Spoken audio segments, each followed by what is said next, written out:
The Brotherhood of Steel have appeared in every Fallout game to date. Even the non-canon games, Fallout Tactics and Fallout Brotherhood of Steel, have the Brotherhood of Steel. What? A game called Fallout Brotherhood of Steel has the Brotherhood of Steel? Shocker. With the many depictions of the futuristic power armor-clad faction, it's easy for misinformation, or misconceptions, to be thrown about. Let's debunk them. This is 5 misconceptions about Fallout's Brotherhood of Steel. Misconception number 1. They are always the good guys. Often throughout the franchise, the goals of the main protagonist and the Brotherhood of Steel align. In Fallout, help from the Brotherhood of Steel is needed to stop the Unity and the Master. In Fallout 3, the Brotherhood of Steel are willing to help the Lone Wanderer take back Project Purity from the Enclave. In Fallout 4, the Brotherhood of Steel are determined to find and destroy the Institute. And in Fallout 76, the Brotherhood of Steel are determined to stop new supermutants that are threatening Appalachia. With all this cooperation between the player character and the Brotherhood of Steel, it's quite easy to make the assumption that they have always been the good guys. But that's not so true. Oftentimes, the Brotherhood of Steel is merely acting out of their own best interests. In Fallout, while the Brotherhood does aid the Vault Dweller by providing valuable information and equipment to take on the mutant threat, they only do so after the Vault Dweller unexpectedly returns from a suicide mission. In Fallout 3, while providing clean drinking water is a noble task for the Brotherhood, it is not entirely altruistic. Project Purity is a highly advanced water purification project that has spent decades in the making. The Brotherhood are known seekers and collectors of advanced technology. One could argue that their keen interest in Project Purity does not stem from wanting to give clean water to the wasteland, but rather from a desire to control the project. In New Vegas, while the broken and battered Mojave chapter have the arms and means to take a side in the power struggle for the Mojave and participate in the second battle of the Hoover Dam, they refuse to, ultimately succumbing to whichever fate the courier decides for them. In Fallout 4, again, their claimed altruistic goals of stopping the boogeyman of the Commonwealth could merely be interpreted as asset acquisition. The Institute are one of the most technologically capable factions in the entire Fallout franchise. Surely the Brotherhood would want to salvage as much of that as possible.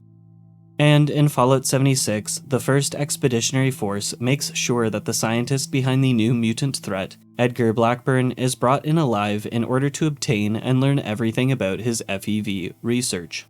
While we often find ourselves forming alliances or joining the Brotherhood of Steel, their good deeds can, at times, be argued as the faction merely acting out of their own best interests, rather than what's best for the wasteland. The next point will dissect this idea a bit more. Misconception number 2. They're a military organization. Despite having ranks and a chain of command that resemble those of modern militaries, this is where the military similarities end. In fact, the whole reason that the founder of the Brotherhood of Steel, Roger Maxson, decided to create a new faction with new ranks and roles was to separate him and his followers from the US military. A holotape in Fallout 76 documents a conversation between Maxson and Elizabeth Taggarty about the decision. A Brotherhood of Steel? What's that even mean? The men over here are confused. We need to do something bold. We can't just stay the U.S. Army. What's going to happen, and this is only a matter of time, is some general or some goddamn politician is going to exit a vault and start ordering us around. And worse, they'll order some grunt to start the whole goddamn cycle again. Another wave of nuclear death, and if that's not enough, they'll do it again! Taggarty was initially skeptical about Maxson's new Brotherhood, but she would later accept Maxson as her elder. Instead of describing them as a purely militaristic or warring faction, the Brotherhood of Steel are more aptly described as a technology-focused religious order. The best real-world comparison would be the Knights Templar or Teutonic Knights. In that same previously mentioned holotape, in response to Taggarty being dumbfounded by her new ranks, Maxson goes on to say that it was the Knights and Scribes that protected Western civilization after the fall of Rome.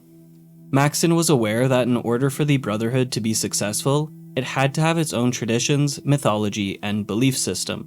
people needed to buy in. They needed to believe in their cause. And so Maxon based his brotherhood off the knights and scribes of old. Unlike what is to be expected of warring factions, they don't typically vie for territory or land. Instead, they seek the acquisition of technology. The order would form with the primary goal being the preservation of technology and knowledge. The Brotherhood believed that by doing so, they would be the catalyst of humanity's rebirth. This idea that technology is safest when it's in the hands of the Brotherhood would largely be the Steel's core belief. Another holotape goes over this. The Brotherhood is going to be more than an armed fighting force. We are going to be the guardians of civilization. So we have to grab every schematic, every holotape, every book, every goddamn note that holds the building blocks of the old world before it is too late. This is why we were born. Don't you see it? Helping your fellow man is a good goal, a soldier's goal. But this, we will be the catalyst that changes the world. That ending bit, "This is why we were born," sounds quite prophetic or biblical, right? The Brotherhood of Steel believe that they are the chosen ones to ensure the survival of humanity. Master Scribe Vree was quoted as saying, "We, as in the Brotherhood, are the only salvation this tortured planet and its people have. Without us, humanity is sure to perish." While I'm sure that reality is up for debate, no outside force or greater being charged the Brotherhood with preserving humanity. They're the ones who ascribed that role to themselves. They see themselves as humanity's final bastion of hope. This internal belief allows them to get away with all sorts of deeds that would otherwise be deemed amoral or frowned upon. Deeds like sending a Vault Dweller on a suicide mission so that they would not have to share their precious knowledge and technology. Things like deploying a nuke-tossing robot despite nuclear weapons being the reason the world is so messed up to begin with. Their belief system allows them to do this. It's not, we're warring with the NCR because they're the bad guys, or we want their land, or it's for the greater good. It's, we're fighting the NCR because we need to control the technology. Their whole belief system is all quite reminiscent of typical religious devotion.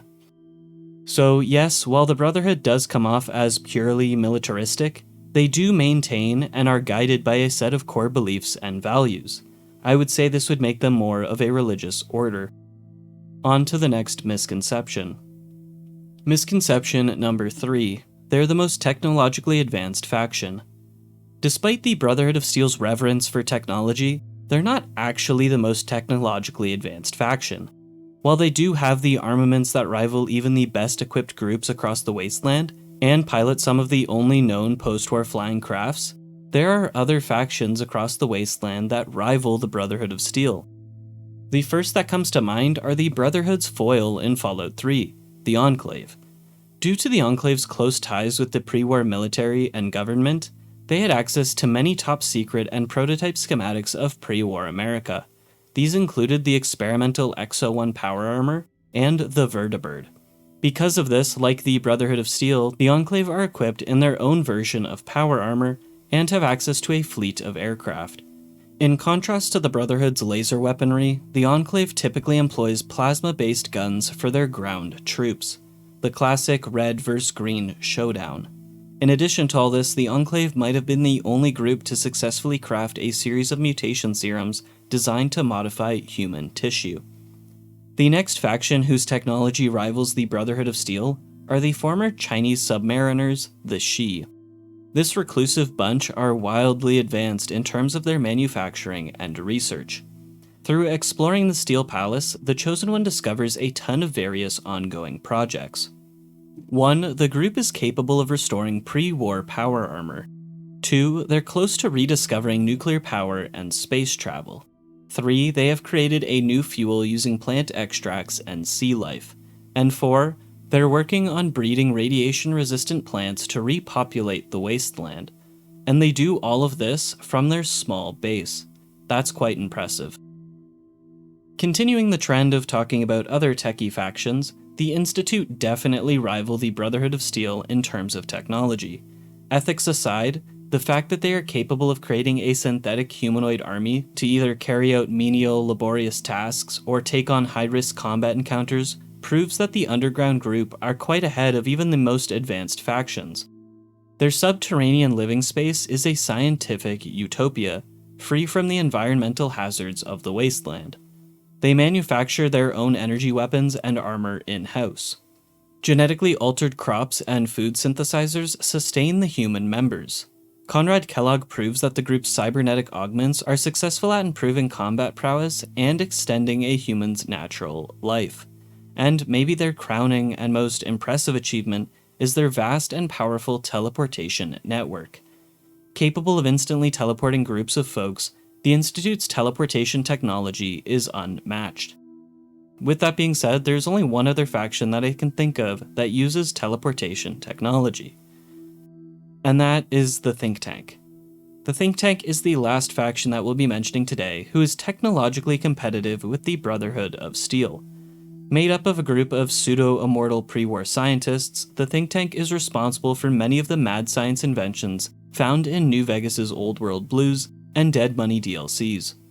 The Sierra Madre vending machines, combat holograms, the Cloud Poison, Cazadors, Night Stalkers, Robo-Scorpions, the AI units of the Sync, the Cosmic Knife, the Cyber Dogs, the Trauma Harnesses, the Stealth Suits Mark I and II, the Laser-Assisted Electrical Rifle, the Big Mountain Transportal Ponder, the Pacification Field, and much more. The think tank was cooking without limitations. Anything they could think of was getting prototyped and tested. Up there with the Institute, the think tank must be one of the most technologically advanced factions in all of Fallout. Misconception number 4. There is a central power. This could be another big misconception depending on which games you've played and your previous knowledge of Brotherhood of Steel lore. Initially, the founding Brotherhood chapter, the Lost Hills chapter, was led by a High Elder, and was supported by a ruling Elder Council. The Council of Elders would determine who amongst the Brotherhood's best could join the Council, and the High Elder, the official leader of the entire Brotherhood of Steel, would be elected by the Council. Sounds like a central power, right? All authority and decision-making comes out of Lost Hills, yeah? Well, it was that way for a time.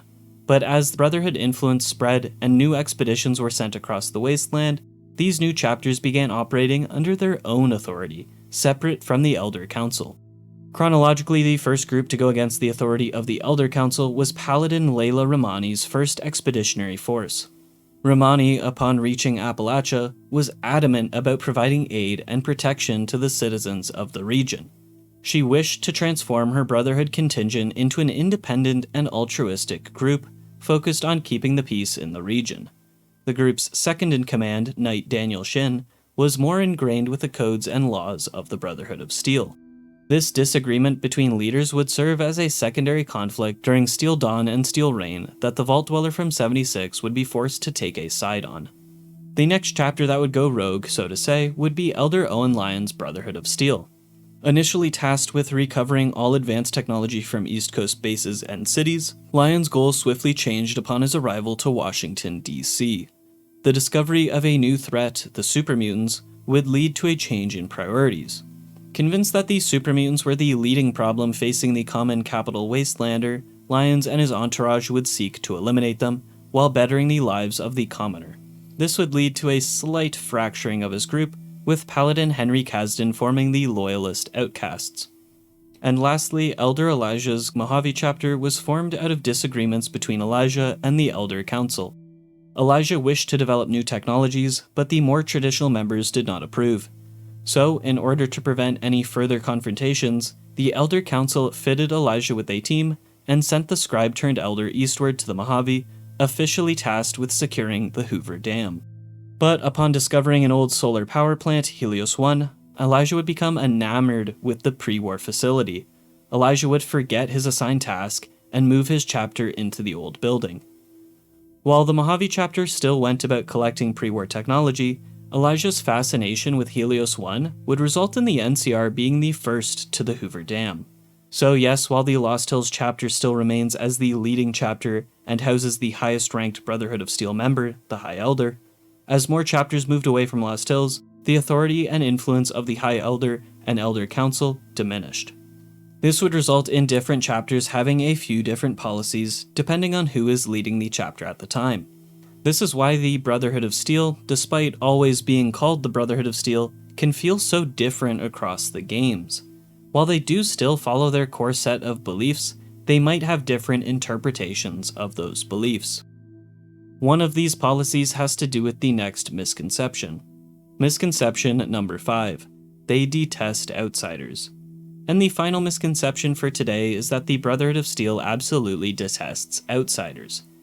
Because of the Brotherhood of Steel's reluctance to share beneficial technology with the rest of the Wasteland, it is easy to come to the conclusion that the group just doesn't like anyone who is not them.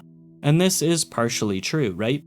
We see that in the first Fallout when the Vault Dweller is sent on a mission where they are not expected to return, and in New Vegas where the Courier is denied membership until some extraordinary conditions are met.